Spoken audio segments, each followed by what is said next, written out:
It's been a good year for fishing here on the Tweed, and they want to keep it that way. Every few metres along the river, there are signs warning of the dangers of a parasite called Gyrodactylus salaris, or GS. If it got into these waters, the consequences would be devastating. I've been to Norway to see just how bad it could be. Thousands of litres of poison poured into an infected river. This is how the Norwegians are killing a parasite which is decimating their wild Atlantic salmon. Our salmon isn't prepared for this, and it's so harmful that it in fact wipes out the salmon stuck in the river. And so here, a chemical called rotenone is being released into the water. As the poison drifts downstream, it is continually topped up. The scientists say this cloud of chemicals won't harm other animals or plants, but as in previous treatments, it will kill every fish and all the parasites they are carrying.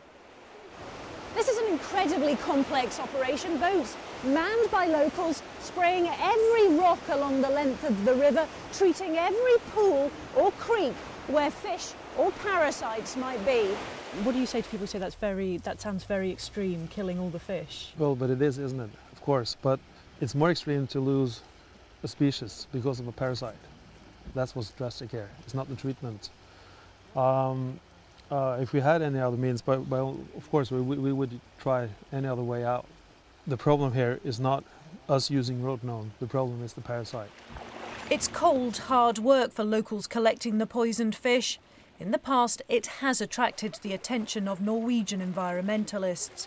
But as in Scotland, angling and related tourism is worth millions, and many of those living along this infected river agree with what's being done. I think most people support the treatment because they want a healthy river through the city. And many people fish in Steinkjer, and tourism can also be an important thing for us here in the future. It will be years till this river can be given a clean bill of health and the salmon restocked. It is a slow and expensive process.